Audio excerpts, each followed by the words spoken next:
vamos a ver un poco la farmacología del cáncer hoy.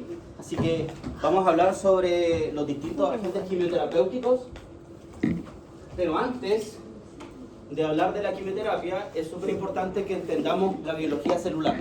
Porque al igual que con antibióticos, y lo van a ver en su momento, los mecanismos de acción son tan moleculares que si no comprendemos la biología celular o no retomamos un poquito la biología celular, no vamos a entender cómo funcionan estos fármacos. Al igual que la farmacología, por ejemplo, cardiovascular, respiratoria, ¿verdad? Tuvimos un recuento fisiológico, en este caso vamos a volver, no a segundo año, sino ¿en qué curso de biología celular? ¿En qué año? Primer año. Vamos a volver a primer año, ¿ya? No se sientan mal si les digo que lo estoy regresando a primer año, ¿ya? Vamos a repasar biología celular, no se malinterpreten.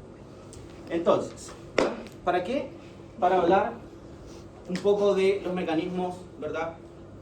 Celulares, ¿ya? Entonces, vamos a partir primero entendiendo un poco que menciona GlobalCan, que es un centro de investigación, ¿verdad? Asociado al cáncer a nivel mundial, que menciona en términos estadísticos, en términos epidemiológicos, para que nos demos una idea de en qué contexto estamos trabajando, ¿ya? Estos gráficos, si bien es cierto, ¿verdad? Son gráficos del año 2022, pero la tendencia es más o menos similar. Fíjense que lo que se demuestra, ¿verdad? En la columna a la izquierda son los distintos tipos de cáncer o los tejidos, ¿verdad? Donde se ven afectados, ¿verdad? Por distintos tipos de cáncer. Tienen cáncer de próstata, cáncer de mama, colorectal, estómago, pulmón, cervicotorácico, riñón, etc. Ya pueden ver. Y lo que tienen acá es la mortalidad, ¿ya?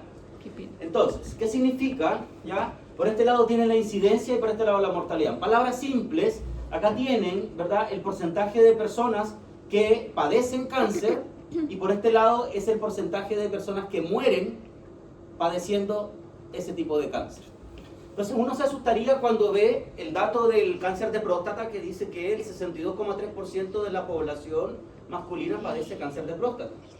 Pero cuando vemos la mortalidad, nos está diciendo que solamente el 15,1%, solamente el 15% de ese 63%, ¿verdad?, muere por cáncer de próstata, ¿ya? La tasa de mortalidad es relativamente baja en comparación a la incidencia. No así cuando vemos, por ejemplo, el cáncer de vejiga, ya el de páncreas. Fíjense que el de páncreas, con una incidencia del 5,5%, tiene una mortalidad del 5,1%. De hecho, es el tipo de cáncer más agresivo que hay, ¿verdad? Después le sigue el cáncer de pulmón, ¿ya?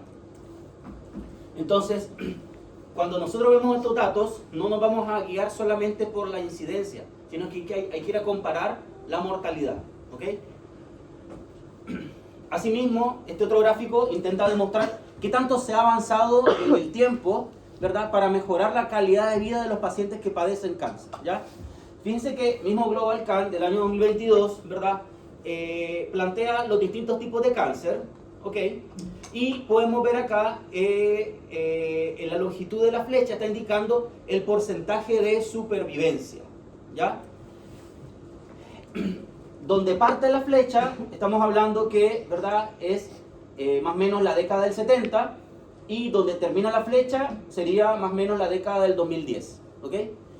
Para entender mejor este gráfico, veamos qué pasa con el cáncer testicular.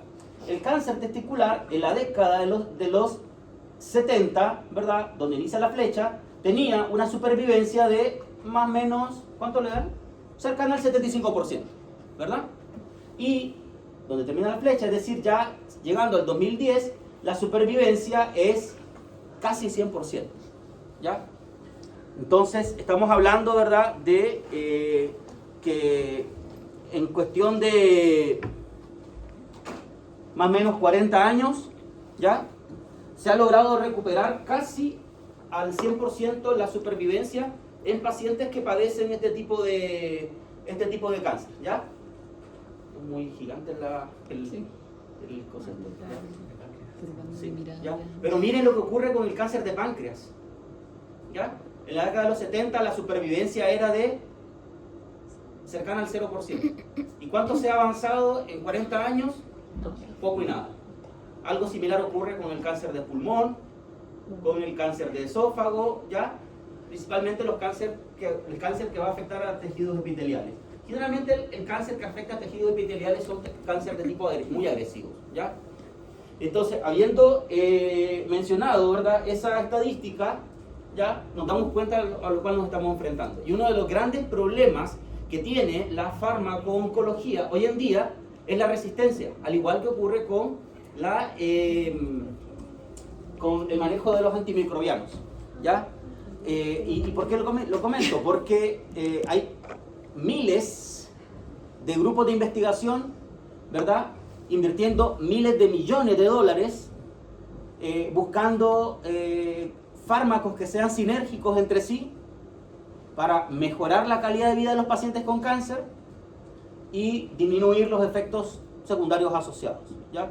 Uno de los grandes problemas es eso, que cuando nosotros administramos un fármaco, un quimioterapéutico, si bien es cierto podemos arrasar por completo con las células tumorales, pero también generamos muerte de células sanas, ¿ya? Y ahí viene la mielosupresión, la destrucción, ¿verdad?, de las células progenitoras, ¿ok? Y vienen todos los efectos secundarios asociados.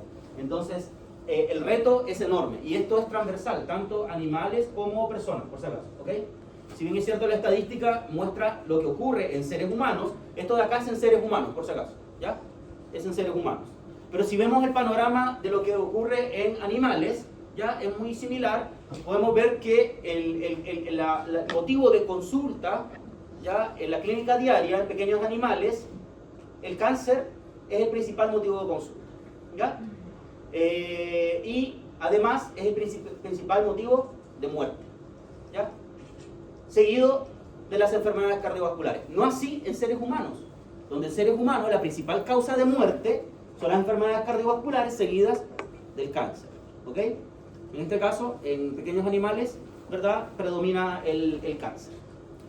Hay motivos para discutir después por qué los animales no padecen un infarto al miocardio, ¿ya?, y las personas sí padecen. Hay motivos que son más anatómicos, ¿ya? Vemos cuáles son los tipos de cáncer más comunes en pequeños animales, ¿verdad?, tanto en perros como en gatos, y tenemos los tumores que derivan, ¿ya?, del mesénquima, ¿ya?, y también de tumores epiteliales, o sea, los sarcomas y los carcinomas, ¿ya? Y eso es transversal tanto en perros como en gatos, ¿ya? Los sarcomas y los carcinomas son los tumores más comunes. Es a lo que nosotros nos vamos a enfrentar en el día a día. Yo hablo de pequeños animales porque es la experiencia que tengo. Sin embargo, los animales mayores también padecen principalmente sarcomas y también carcinomas, ¿ya? Solo que yo pienso que quizás no se han descrito por completo la gama de tumores que se han descrito en pequeños animales, así como en pequeños animales no se ha descrito por completo la gama de tumores que afectan al ser humano, ¿verdad? Yo creo que esto, en la medida que va avanzando, se van a ir describiendo detalladamente e histológicamente los tipos de tumores que afectan a los caballos, por ejemplo, y a los bovinos. Un poco de lo que hemos visto en materias anteriores, ¿verdad? ¿Qué factores están asociados al desarrollo de cáncer en los seres vivos?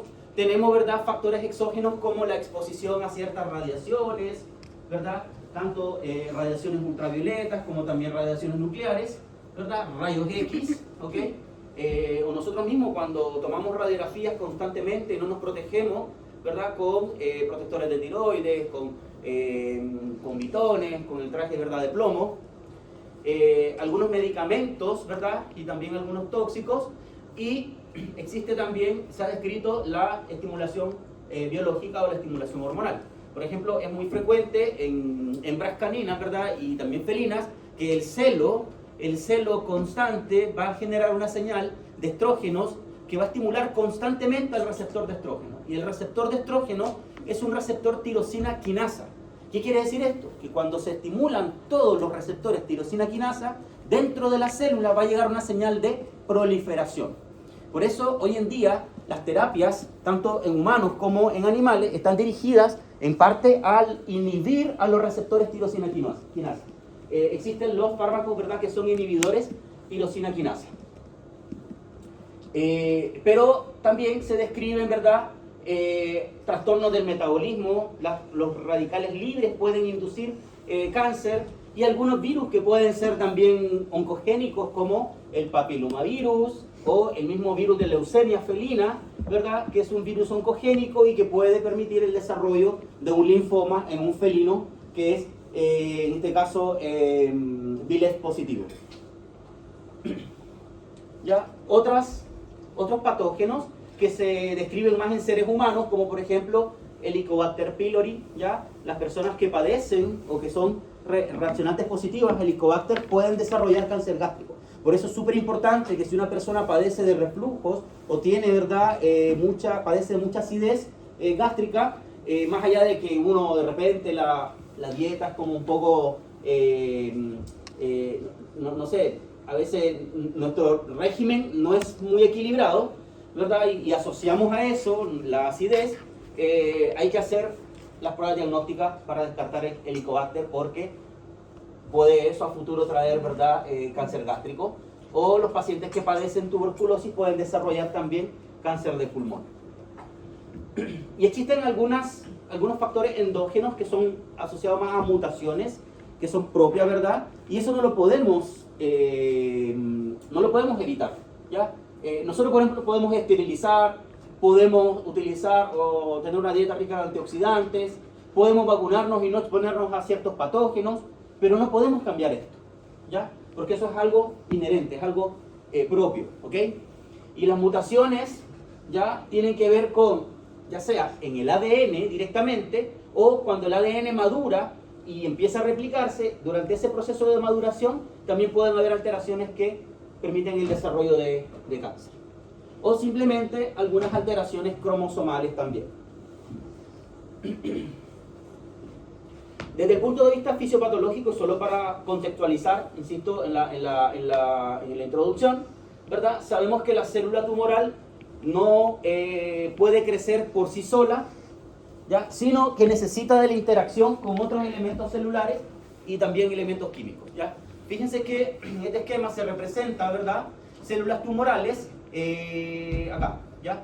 Estas en color gris son las células tumorales. Pero fíjense que el microambiente tumoral, ¿verdad?, coexiste junto con vasos sanguíneos, con células del sistema inmunológico, con células de la matriz extracelular como fibroblastos, ¿ya?, con células endoteliales, porque cada una de estas células le van a aportar factores de crecimiento que derivan de esas células. Y esos factores de crecimiento que derivan de cada uno de estos tipos celulares van a servir de alimento para la célula tumoral. El factor de crecimiento derivado de endotelio, el factor de crecimiento derivado de fibroblastos, el factor de crecimiento derivado, por ejemplo, de células mieloides. Todos esos factores de crecimiento van a alimentar a la célula tumoral. Sin estos elementos, la célula tumoral no podría desarrollarse. Es así que la célula tumoral, ¿verdad?, cuando ya se desarrolla por completo, puede ejercer una serie de cambios en el organismo que van a caracterizarla por todos estos marcadores, ¿ya? Una célula tumoral es capaz de evadir a los supresores de tumores, ¿ya? ¿Y se acuerdan cuál es el principal supresor de tumores o el gen centinela? P53, ¿verdad? Entonces la célula tumoral es capaz de ocultarse ante P53, ¿ya? Evade la respuesta inmunológica, los citotóxicos, los linfocitos, ¿verdad?, que son citotóxicos, tienen inmortalidad replicativa, porque una célula tumoral se puede seguir replicando y no envejece, ¿ya? ¿Cuándo muere? Cuando el paciente muere, pero la célula tumoral va a seguir creciendo.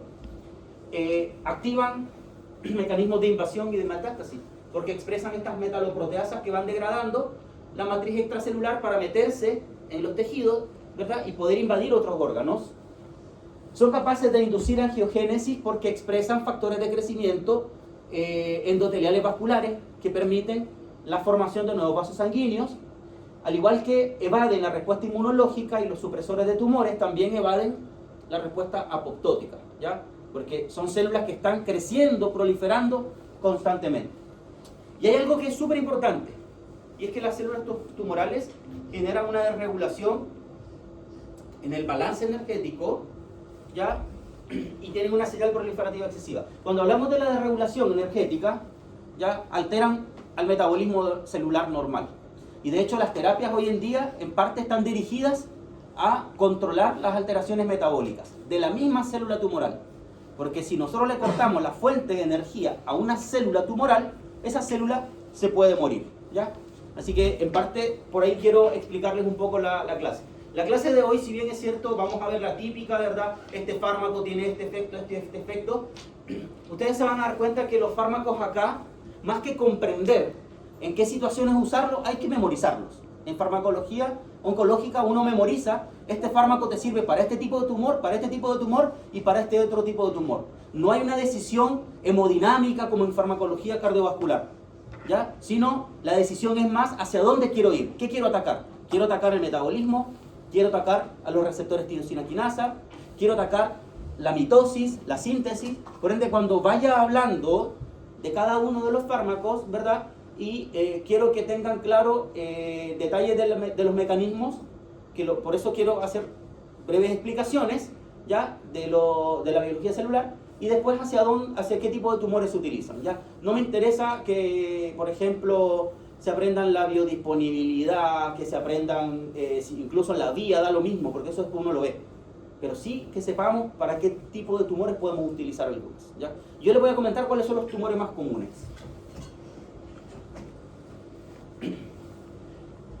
Bien, para entender los mecanismos de acción, ¿verdad? De estos fármacos, hay que tener claro el ciclo celular, ¿ya? Y el ciclo celular es una serie de eventos por el cual tiene que pasar todas las células de nuestro cuerpo, ¿ya? Algunas lo repiten miles de veces, otras células lo repiten 2 o 3 veces en la vida, y otras células lo hacen una sola vez y listo. Ejemplo de las que no repiten 2 veces el ciclo celular, las neuronas, ¿verdad? Células que sí repiten muchas veces el ciclo celular, las células de los epitelios, las células sanguíneas, ¿ya? Y otras células que podrían medianamente repetirlo según necesidades, como los hepatocitos, por ejemplo. El ciclo celular consiste, ¿verdad?, en fases de crecimiento, que son las fases G1 y G2, pero entre medio hay una fase de mitosis, ¿ya? En el caso de las células comunes son mitosis, pero recuerden, os acordarán por fisiología reproductiva que las células ¿cómo se llama? Reproductivas, ¿verdad? Hacen meiosis, no hacen mitosis. Pero por efectos, fase M puede ser mitosis o meiosis. Y tenemos la fase de síntesis, que es donde inicia todo lo que es la replicación del ADN y todo lo que vimos en algún momento, que al final de la clase voy a repasar un poquito cómo funciona esto para entender a los fármacos que son inhibidores de las topoisomerasas, ¿ya? En el GIF lo que se está mostrando, ¿verdad?, es la fase M, que sería la fase de mitosis. Y fíjense que en color verde, ¿verdad?, con una proteína verde fluorescente, una EFP, se marca ya el citoesqueleto de la célula. Y lo que estamos viendo en color verde es los microtúbulos, ¿verdad?, y todo el aparato esquelético que tiene la célula, que es súper importante, porque el citoesqueleto, los microtúbulos, ya son básicamente el andamiaje que utiliza la célula para tomar forma, ¿ya? De hecho, existen algunos antitumorales que inhiben a los microtúbulos, por ende impiden que la célula se divida. En este caso, lo que buscamos en la terapia oncológica es evitar que la célula se divida y se multiplique. Tenemos la fase, ¿verdad? La fase G1, ya en este caso de acá, ya la fase G1, pensemos que ya tenemos una célula, acá, ¿verdad? Una célula, y resulta que esa célula tiene que crecer, ¿ya? Entonces esa célula primero va al jardín, va a la media, va a la básica de la media, ¿ya? Crece, ¿ok? Ahora, esa célula, ¿para qué crece? Para poder desarrollar mitocondrias y tener una fuente de energía propia, ¿ok? Cuando alcanza cierto tamaño, esa célula tiene que entrar en una fase, ¿verdad?, donde empiece a sintetizar su ADN, ¿ya? Ya está lo suficientemente grande, ¿para qué? Para generar una síntesis de ADN. Entonces, de la primera fase de crecimiento, que es la G1, la célula, ¿verdad?, inicia la fase de síntesis del ADN. Y es acá donde entran las polimerasas, las topoisomerasas, ¿verdad?, que van enrollando y desenrollando el ADN. Las polimerasas van agregando nucleótidos y esa doble hebra que está separada, ahora se van a convertir en dos, ¿verdad? Hebras hijas, ¿ya? Cuando ya su ADN se formó, y vamos a suponer que ese ADN se formó intacto, ¿ya? Porque si durante la síntesis del ADN existen errores de replicación, el mismo organismo va a intentar repararlo mediante mecanismos genéticos. Pero si esos errores de replicación del ADN no se corrigen, ¿cuál creen ustedes que es la solución o el camino? La apoptosis, ¿verdad? Se tiene que eliminar, ¿ya? Entonces, vamos entendiendo, ¿verdad? Que es acá cuando la célula entra en la decisión que ¿qué hace? Si continúa con su vida o si la célula se suicida, ¿ya? Entra en apoptosis. Vamos a suponer que esta célula desarrolló su ADN por completo y ahora tiene que seguir creciendo. ¿Para qué? Para poder desarrollar ya no solamente mitocondrias, ahora necesita organelos. Y estos organelos, ¿verdad?, se van a repartir en dos células hijas. Entonces, la fase 2 de crecimiento va a permitir, ¿verdad?, va a ser la antesala, ¿para qué? Para la fase de mitosis, ¿ya? Que es cuando la célula empieza a alinear, ¿verdad?, sus cromosomas. Y fíjense que ahí están los microtúbulos, que tienen un rol súper importante, hasta que se genera, ¿verdad?, la citocinesis. En esta fase o telofase se llama cariocinesis, es decir, cuando el núcleo se separa. Y la citocinesis cuando se separa la célula en sí. Y ahí ya tenemos después dos células hijas listas ¿para qué? Para iniciar un nuevo ciclo celular, ¿ya? Esto es como el ciclo celular básico, clásico. Y ocurre que durante las distintas fases existen proteínas que se encargan de vigilar que todo esté en orden. De que de que la célula pase de una fase G1 a una fase de síntesis, ¿ya? En realidad de G1 a G2, o que pase de G2 a mitosis, y después que pase de acá a acá. ¿Y quién se encarga de regular y de controlar ese ciclo celular? Son estas proteínas que se llaman, son las CDK, que son las quinasas dependientes de ciclina. Cuando hablamos de las CDK, son las encargadas de guiar el ciclo celular y de ver, por ejemplo, si una célula desarrolló su ADN correctamente, ¿ya? Las CDK le dicen, ya, puedes pasar a la siguiente fase. Pero si una célula tiene un ADN, ¿verdad?, que se desarrolló de forma anormal, entonces las CDK van a orientar a esa célula hacia la apoptosis.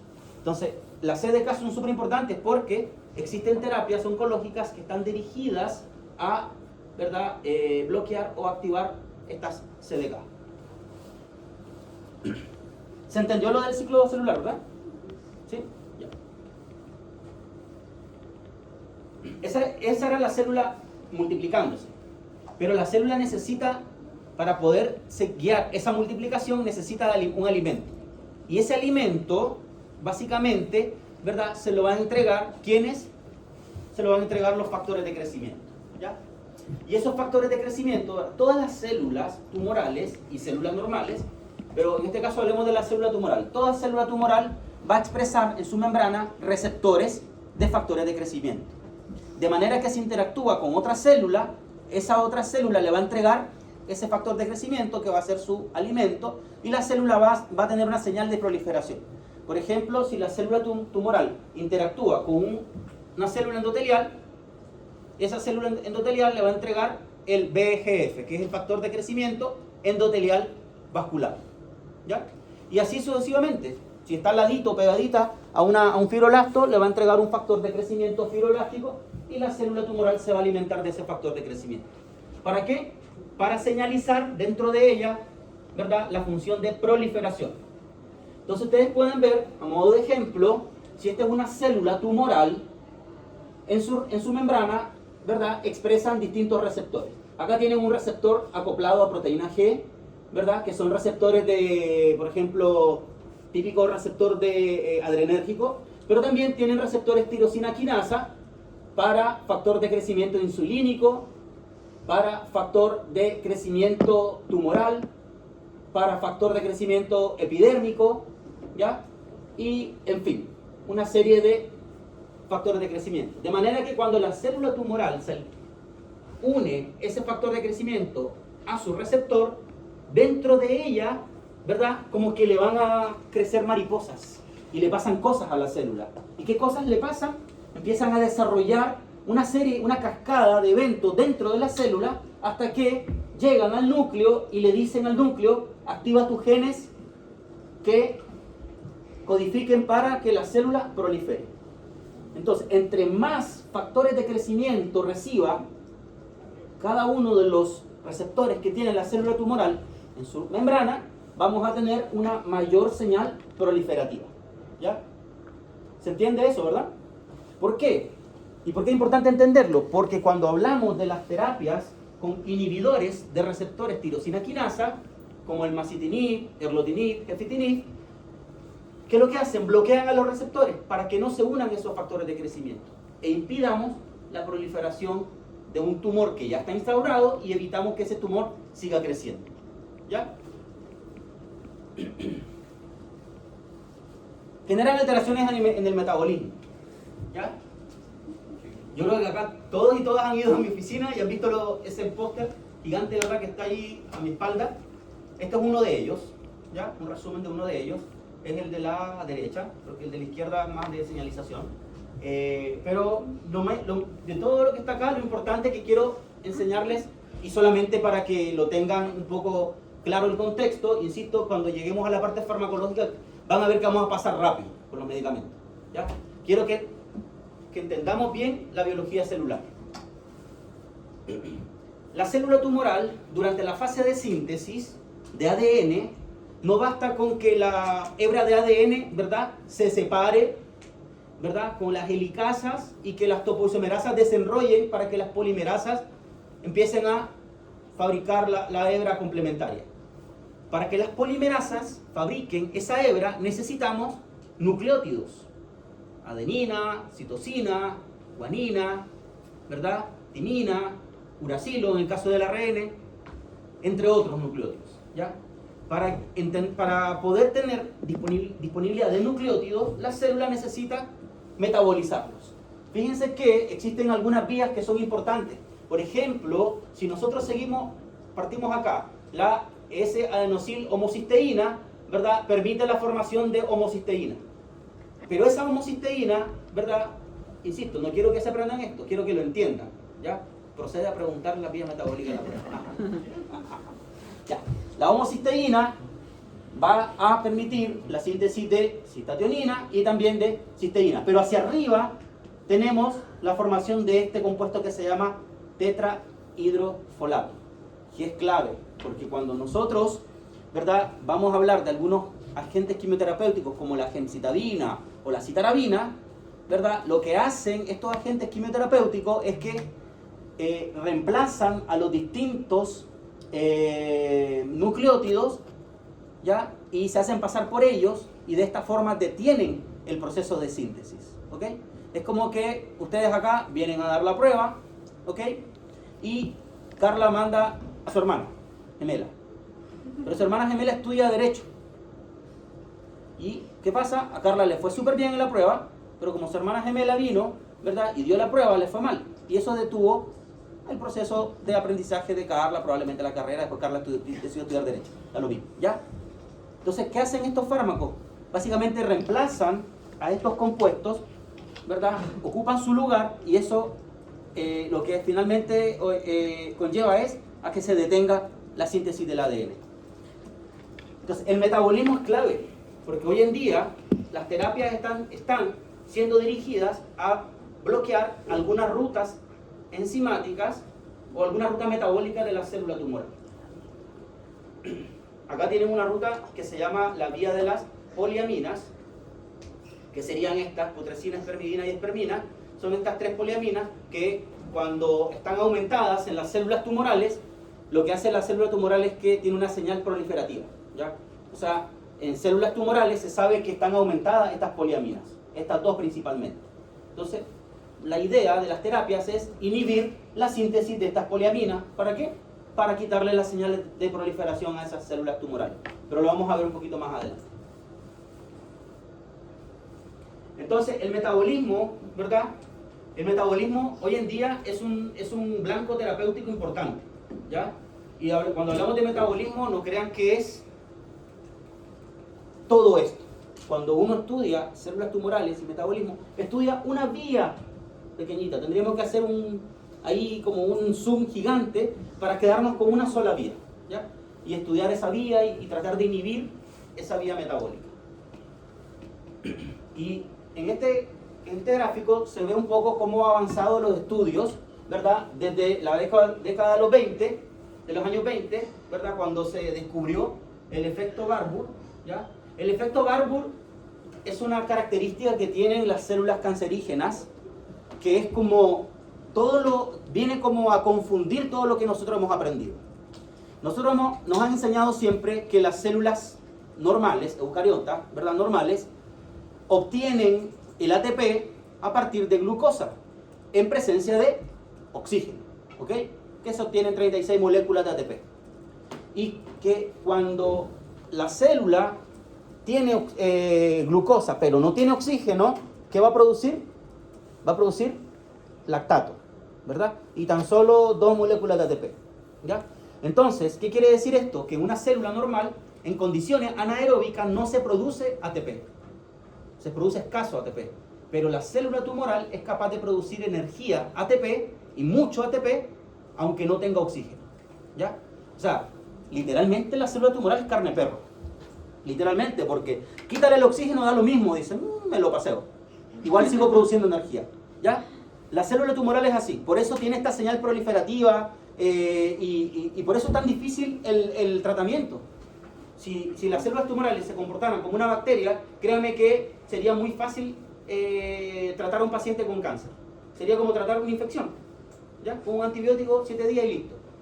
El paciente con cáncer no, ¿ya?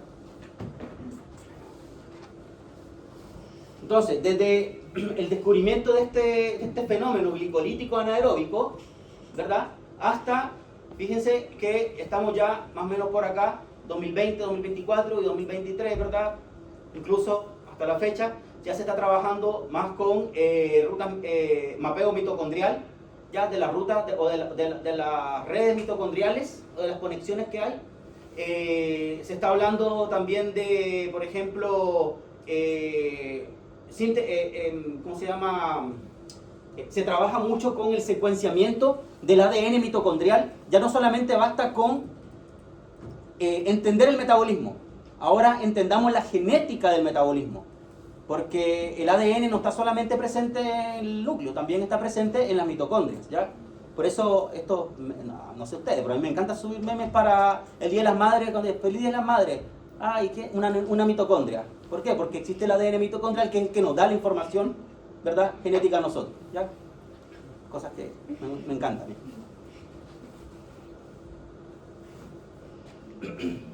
Entonces, se está trabajando muy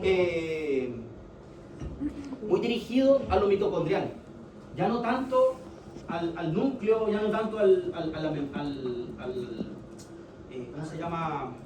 A la membrana, sino que se está trabajando a la mitocondria, como blanco terapéutico en cáncer, ¿ya? Es decir, cortémosle la fuente energética a las células, cortémosle como los ingresos, ¿ya?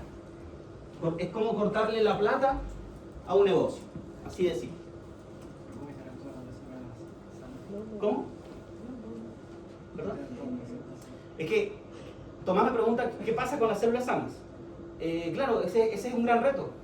Ese es el gran reto, que todavía no hay un medicamento, no hay un fármaco que permita, por ejemplo, matar solamente células tumorales y que no le haga nada a las células sanas, ¿ya?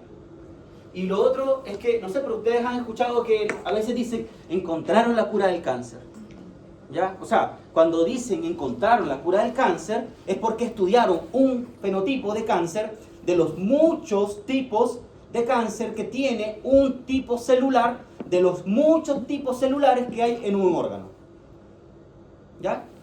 O sea, encontrar la cura del cáncer es que encontraron la cura de un tipo de cáncer. Y quizás está el estudio recién en fase celular. A lo mucho en fase in vivo, pero en ratones, no sé, ¿ya? Pero todavía tal vez no está ni siquiera en ensayos clínicos con personas. Entonces, hablar de la cura del cáncer es imposible porque el cáncer hay muchos tipos. Cada órgano tiene muchos tipos de cáncer y cada tipo de cáncer tiene muchos tipos celulares que tienen genotipos y fenotipos diferentes. Y cada uno tiene mecanismos, pero pueden proliferar por distintas vías. Entonces, cuando alguien les diga, oye, y ya te quiero hablar de la cura del cáncer, bloqueen a esa persona. Ya esa persona les va a restar muchísimo. No se junten con ese tipo de personas. Profe, ¿cada tipo de cáncer tiene solo una vía de proliferación o como metabolismo? No. Lo que sigue va a responder a esa pregunta. Ya. Aquí tenemos dos tipos celulares. Tenemos células que tienen este nombre, H1299 y A549, pero son dos de los muchos tipos celulares que existen en un tipo de cáncer de pulmón. Acá estoy hablando del cáncer de pulmón no microcítico, pero existen muchos tipos de cáncer y cada uno de ellos tiene distintos tipos celulares, ¿ya? Ahora fíjense que, ¿verdad? Este es un estudio donde se utiliza un fármaco que se llama everolimus, ¿verdad? Y ese fármaco altera el metabolismo en estos dos tipos celulares. Y Catalina me preguntaba si una célula tumoral era, ¿cómo? ¿Tenía una sola ruta metabólica? Claro, sí, prolifera Por una sola ruta metabólica. Ya, perfecto. No. Si bien es cierto, es que miren ustedes todos los tipos de metabolismo. Cada uno de estos nodos representa una ruta metabólica. Tenemos acá el metabolismo de la betalanina, la biosíntesis de arginina, por acá el metabolismo del glutatión, que es súper importante para el consumo energético. Tenemos acá, por ejemplo, en este otro, tenemos la biosíntesis de algunos aminoácidos como tirosina, triptófano, fenilalanina. Entonces cada uno de estos nodos representa un metabolismo distinto. De hecho, lo que tienen acá son los más representativos, pero estos de acá también son distintos. Por ende, una célula tumoral utiliza muchas rutas metabólicas para proliferar. Y cuando yo administro un fármaco, estoy administrando, ¿verdad? Un fármaco que está atacando distintas rutas metabólicas. Y después ahí viene, uno empieza a estudiar ya, ok, este fármaco, ¿qué generó? ¿Aumentó esta ruta metabólica o la redujo? Va a depender de si la célula tumoral, esa ruta metabólica le conviene en condiciones normales, tenerla aumentada o disminuida. La idea es que el fármaco haga lo contrario a lo que le conviene a la célula tumoral, ¿ya? Entonces, esto es como para que entendamos un poco que las terapias están enfocadas a justamente atacar el metabolismo, ¿ya? Y ahí se pueden ver algunas redes, ¿ya? Metabólicas, donde ustedes pueden ver cómo se conectan cada uno de estos compuestos formando redes metabólicas, ¿ya? Y bueno, los gráficos están representando si el fármaco, si ese compuesto aumenta, disminuye, si es significativo o no, ¿ok?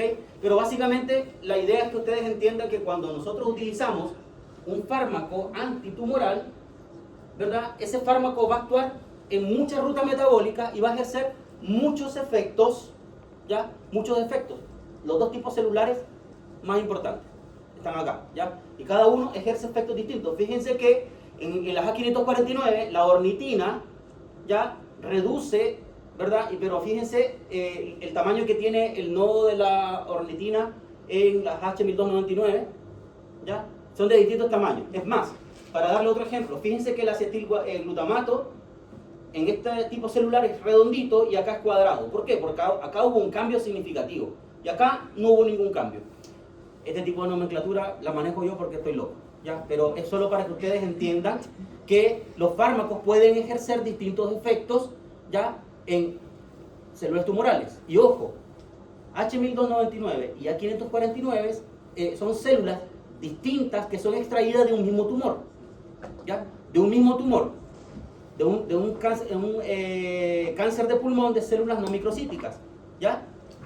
Es decir, un mismo tumor puede tener muchos tipos celulares y el efecto de los fármacos puede ser distinto en cada uno. Por eso es difícil decir, para mí es imposible decir, encontrar la cura del cáncer. Porque créanme que yo podría encontrar la cura del cáncer para las células A549, pero no para las 1299. Y resulta que las dos están en el mismo tumor. ¿Ya? Estoy sonado. ¿Se entiende?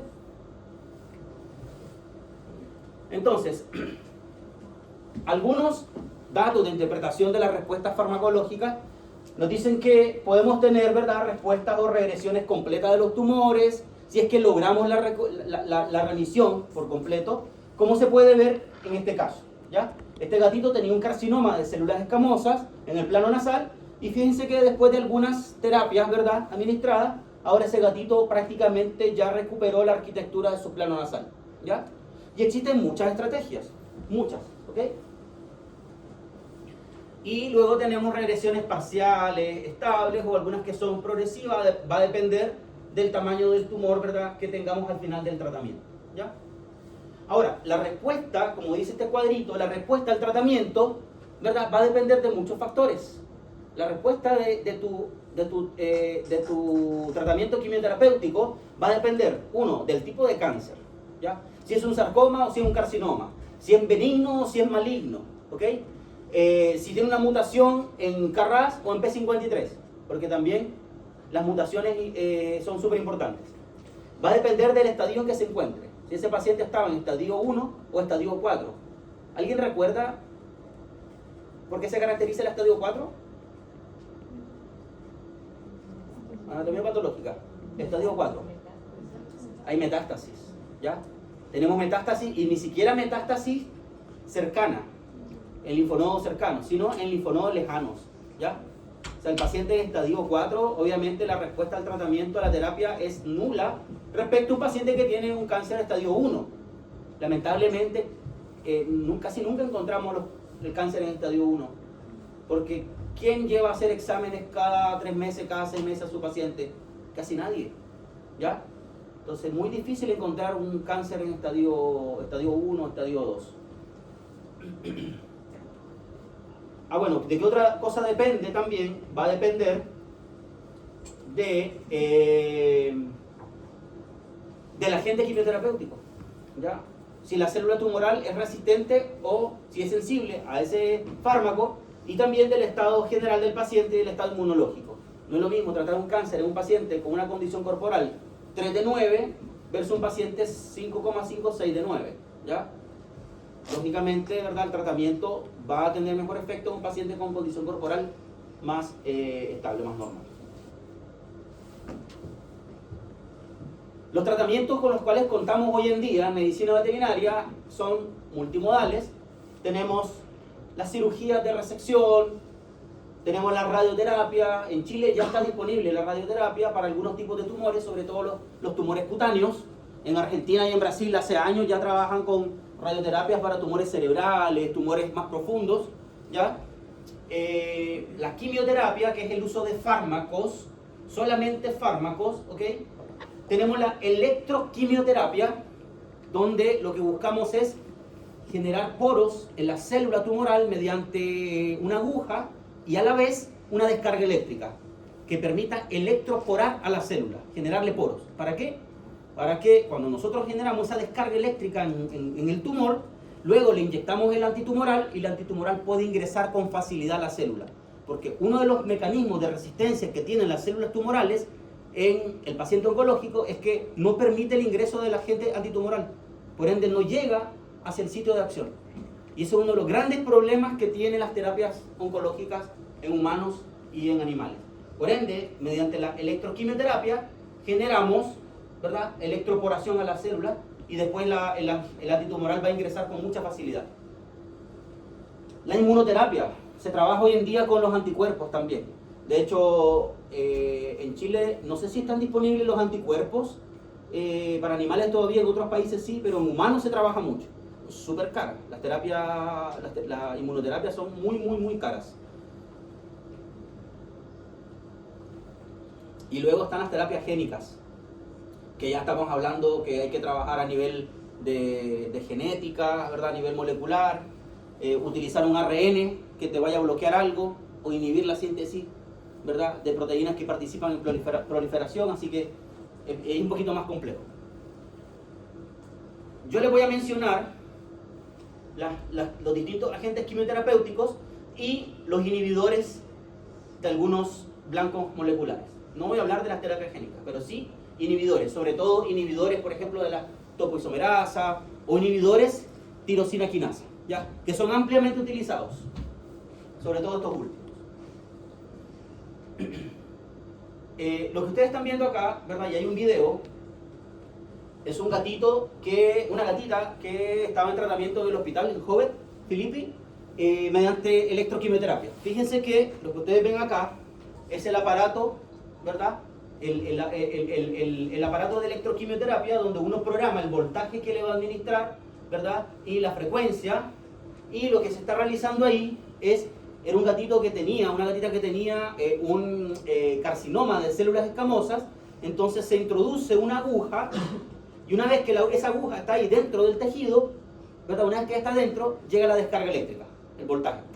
Y ese voltaje local hace que a la célula tumoral se le produzcan poros.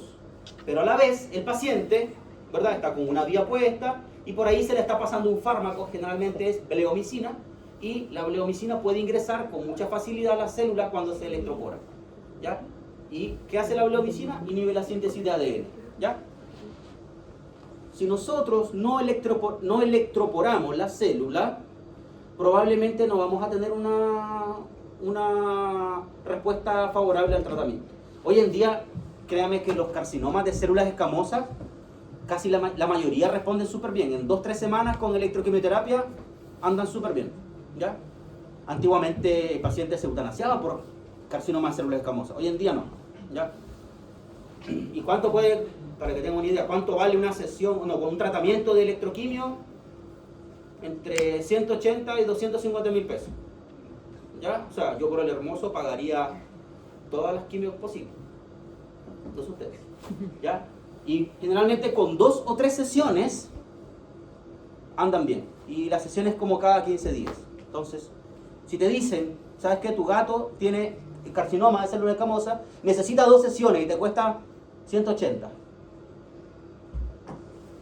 Yo no la pienso 2 veces. ¿Ya? Ahora, obviamente depende mucho de la disponibilidad económica, ¿verdad? Porque uno no puede ponerse en el bolsillo de las demás personas, pero es para que más o menos tengan una idea. Que hoy en día las terapias están, entre comillas, accesibles, ¿ya? Accesibles. ¿Cómo? Sí, no va incluido. Sí. Fíjense que, ¿verdad? La bleomicina inhibe la síntesis de ADN. Voy a repetir el video para que vean, ¿ya? Fíjense que se le introduce, ¿verdad? Se le coloca la aguja, ¿verdad? Y se introduce, y cuando ya está allá dentro de la aguja, viene la descarga eléctrica, ¿ya? Y eso es lo que se hace. Ahora, este procedimiento sangran un montón, evidentemente. Sangran mucho, porque están metiendo una aguja, ¿verdad? Dentro del plano nasal. Pero la respuesta es maravillosa al tratamiento, créanme. Sí, paciente con anestesia general. Sí. ¿Es solo para el carcinoma de...? No, también se usan para mastocitomas, para tumores cutáneos. No lo puedes utilizar, todavía no se ha utilizado en tumores profundos, pero sí en tumores cutáneos, ¿ya? Carcinomas, mastocitomas, incluso tengo hay una colega que hace clases con nosotros en el internado que lo ha usado en linfomas cutáneos, ¿ya? Y ahora el linfoma, la respuesta al tratamiento al linfoma es muy escasa, no es muy buena, lamentablemente. ¿No se electropora la célula? No, porque la descarga, la aguja se coloca, las agujas se colocan donde está el tumor. Se inyecta al tumor. ¿Pero la carga eléctrica? No, porque es un voltaje local. Sí, es un voltaje localizado. Sí, no es que le vayas a poner, por ejemplo, si suponte a este paciente se le pone un electrodo en la punta de la cola, el voltaje va a viajar por todo el cuerpo. Pero si te fijas, son varias agujitas, de manera que el voltaje entra por acá y sale por acá, ¿ya? O sea, perdón, sale por acá y entra por acá, porque son polo-polo. Las agujitas sirven como bipolares, ¿ya? Entonces se quedan ahí mismo. Ya, vamos a hacer una pausa, ¿ya? Para